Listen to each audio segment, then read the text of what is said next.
Salut les Simpson maniaques, bienvenue dans ce pilote de cette petite émission secondaire Duff vs Fund.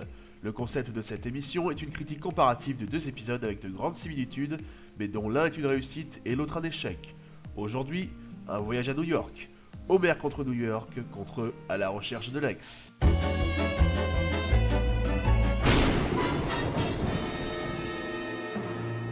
Commençons avec le gag du canapé. Homer contre New York, simple et classique. À la recherche de Lex, simple et classique aussi. Bon, au moins ça commence... Ah non en fait. Pourquoi ne pas s'arrêter à Les Simpsons dans des chrysalides et ils sortent en papillon? On a vraiment besoin de 45 secondes en plus où bébé Gérald les poursuit, simplement pour faire une référence à The Longest Daycare? Ah mais oui, suis-je bête, ça permet de gagner du temps. Et oui. Oh, et je vous vois venir, hein, mauvaise langue, tout ça. Ouais, mais enfin, si tu vires les génériques, l'épisode fait 17 minutes et 28 secondes. Si tu vires les génériques, Homer contre New York fait 21 minutes 29. 4 minutes de plus sur un programme d'une bonne vingtaine de minutes, c'est énorme. Alors oui, les épisodes contemporains sont en moyenne plus courts, notamment parce que la Fox a voulu caser plus de pubs. Mais pas tous, certains arrivent à la même durée qu'un épisode des années 90. Et n'oublions pas qu'Homer contre New York a de l'animation jusqu'au bout du générique. J'y reviendrai, donc quelque part, ne pas compter le générique dans la durée est injuste pour lui aussi. Dans À la recherche de Lex, donc, on ouvre avec le Grand Prix de Springfield, il y a un bon rythme, quelques gars sympas, quoique exagérés, puis une fois la course terminée, ça devient nettement plus lent. Déjà, ah oui, le je t'aime moi non plus de Lisa et Milouz, ce n'est pas éculé du tout comme histoire. Reste poli. Quoi ? Le premier acte d'Homer contre New York est très court, mais il pose parfaitement les bases, avec, outre de bons gags, un mini-événement, la première apparition de Duffman dans la série. Rien que pour ça, ce premier acte mérite un A+++. Le premier acte de ces deux épisodes donc pose naturellement les bases.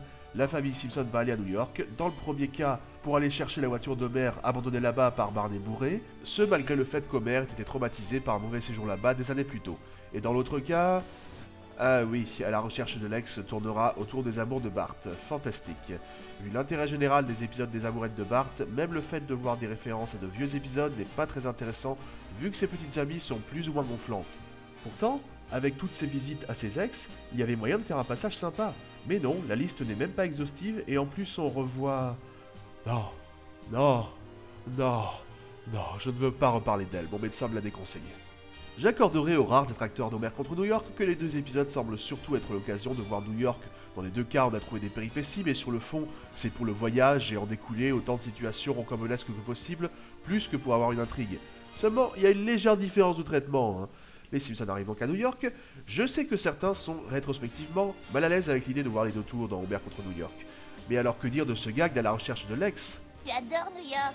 Maintenant que tes deux immeubles préférés ont été détruits, la gare Dolpen et le Shea Stadium. Des reliques si moches et si démodées. C'est un des rares gags de l'épisode qui me fasse rire personnellement. Mais pour quelqu'un de très sensible sur les attentats du World Trade Center, cette référence est plus dérangeante qu'un épisode qui montre le bâtiment 4 ans avant l'attaque et qui forcément ignore ce qui va se passer.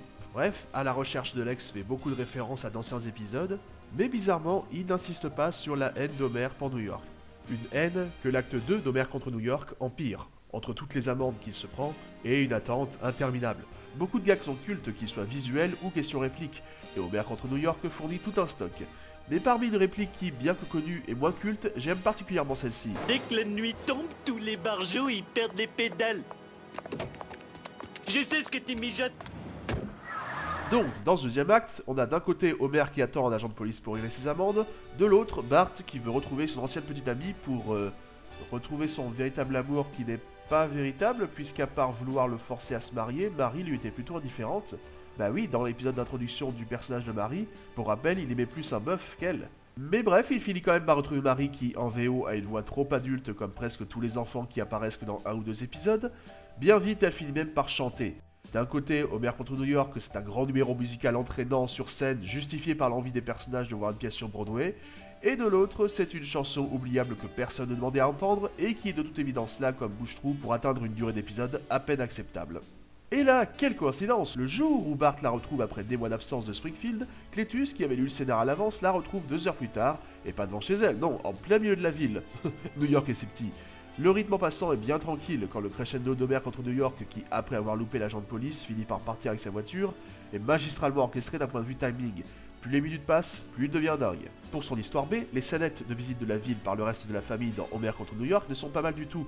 Peut-être pas exceptionnelles, mais qui, mine de rien, ont de nombreuses répliques qui font bouche, et tous ceux qui connaissent l'épisode se souviendront du passage au magazine Mad. Attardons-nous maintenant sur À la recherche de Lex et son histoire A. Bah oui, soyons francs, Marge et Lisa qui visitent la ville prend beaucoup plus de temps que Bart et Marie. Et tout ça fait tellement bouche-trou. Et la scène où elle joue Shakespeare, par pitié. J'ai été plus intéressé par la file d'attente où on apprend surtout qu'Evelyn, la femme de l'homme abeille, un prof de l'école de Springfield, le gars de la branche Alabama, la mère du gamin mal élevé qui veut un Bondstorm, et le gamin qui veut qu'Homer utilise le klaxon d'un mot comme un camion, aiment Shakespeare. Oui, j'aime faire des arrêts sur image sur les files d'attente pour y retrouver des persos obscurs.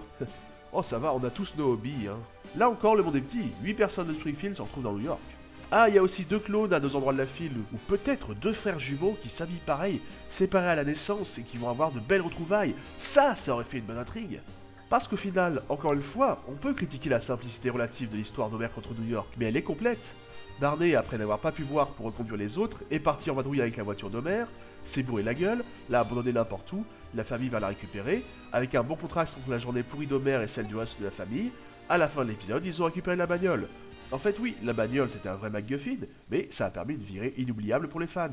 En face, l'histoire d'À la recherche de Lex, c'est quoi? Je viens chercher mon ancienne demi-petite amie pour lui poser une question que je ne lui pose pas. À la place, on discute brièvement de tout et de rien, mais son père vient aussi la rechercher, alors elle s'enfuit. Ok. Peut-être que cet épisode a des défenseurs, mais au-delà de ce qui est subjectif, comme les gags qui sont propres à certains individus, certaines faiblesses d'À la recherche de Lex me semblent assez gratinées. Au mieux, on peut le qualifier de générique. Ce n'est pas un épisode qui déborde d'ambition et d'originalité. Et s'il fallait un symbole supplémentaire? J'en ai déjà parlé dans l'épisode de Parlons Simpson sur l'évolution visuelle, mais dans Homer contre New York, le plan final sur le pont, qui a certes vieilli, mais qui était un challenge technique pour l'époque. En face, la seule chose sur laquelle ils ont trouvé le moyen de clôturer l'épisode dans À la recherche de Lex, c'est un appel à l'aide. Au secours, on n'a plus d'idée de couch gag, et les rares gags valables ne sauvent pas les meubles à mon sens. On a d'un côté un monument de la série contre un épisode vraiment inégal avec un méga problème de timing. Un peu comme si Homer contre New York avait dû caser l'équivalent de 25 minutes de script en 21 minutes, et qu'À la recherche de Lex avait dû délier 15 minutes de script en 17. Du coup, une suite à l'histoire de Marie? On verra ça.